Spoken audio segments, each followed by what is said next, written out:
Welcome back. This is eNCA. Big news coming through, and we've got a projection. Wayne Sussman joins me for that. Wayne, here's how it's looking as we show our viewers those numbers. These are figures that are coming through from one of the key races we've been watching.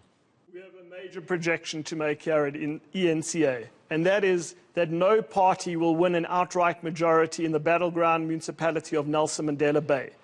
Remember that council has been under coalition majority of the time led by the DA in the last 5 years. There will be a continuation of coalitions over the next 5 years, as neither the DA nor the ANC, despite the hard work of Cyril Ramaphosa, despite the hard work of Helen Zille and John Steenhuisen, neither of those two parties won an outright majority, and both parties will be looking for coalition partners. So as we see those projections there, you'll be seeing that the DA, our projection is that the DA will end somewhere close to 43% of the vote there. The figure for the ANC, I'm not sure if I see, that's 39% is what we are projecting.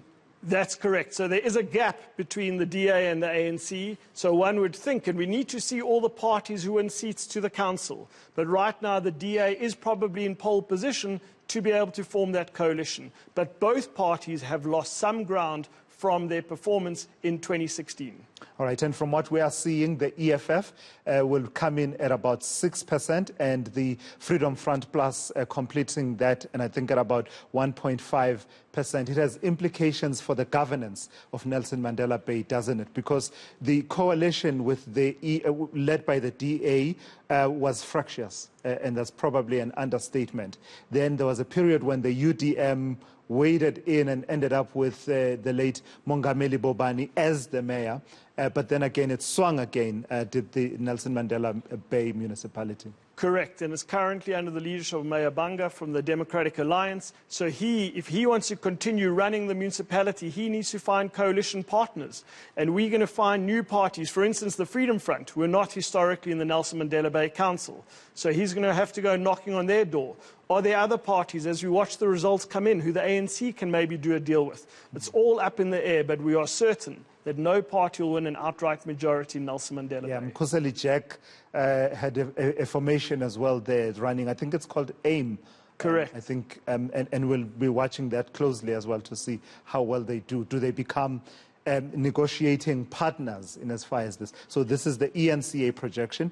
Nelson Mandela Bay, no outright majority winner, and we're going into a situation of coalitions. Correct. So moving from there then, Wayne, let's talk a little bit then about the other big stories that have been coming out from the numbers that you've been crunching. Let's talk community-based political movements and parties versus independence, because the story we were talking about ahead of this election was the story of independent candidates, and the IEC telling us they've grown by some 14%. But there's an interesting story that doesn't have to do, at least not for now, with independence, but with community-based movements and political parties. So let's do that through two results which have just come to our attention. When one looks at Prince Albert in the Western Cape, in the shadow of the beautiful Swartberg Pass, olive country, what we see there is that there's a party called the Karoo Gemeenskap Partij. They have been the kingmakers for the last 5 years, and all indications are, as we look at the numbers, they'll be the kingmakers again for the next 5 years. And this is a local party which has captured the hearts and minds of people in this rural Western Cape municipality. Now we go to Kgatelo Pele in Lime Quarry country by Daniel Scale in the Northern Cape. Now, what's happened there is there was a party which was the kingmaker called the Kgatelo Pele Community Forum. They collapsed. They didn't even contest the election.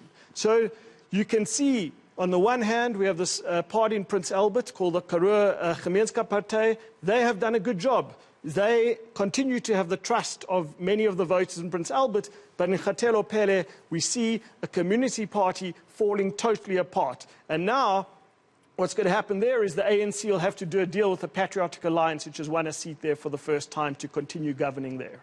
And it continues that line, Wayne, of stories of these community-based movements, sometimes founded on genuine grievances, but sometimes founded on, the fallout from the bigger political parties that have to do with factions, etc., etc. Yesterday, you and I were talking, I think, off-air about the Bushbuck Ridge Residents Association, and I see in the Northwest, there's Tsugang Community Movement. So when I saw these results, it's still early days, and that's an important proviso to put there in Rustenburg, but they are featuring this Tsugang community movement. You're raising a very important point. Okay, there are lots of interesting regional parties, but are they really that much more noble than the big two parties or the big three parties? We don't know that answer.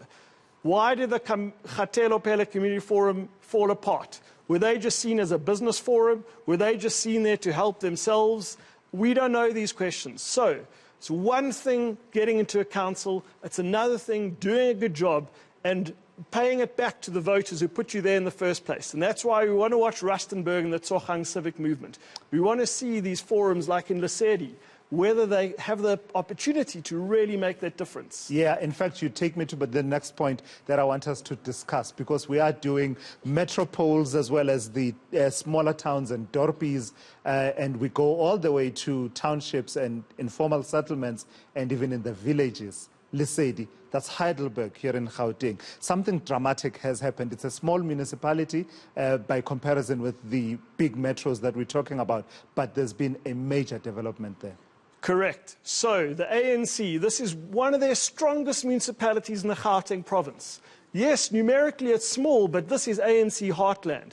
The ANC get 50% of the seats. That means that they need to find a coalition partner to continue governing there. And they found the Socialist Economic Civic Movement. I hope I got that right.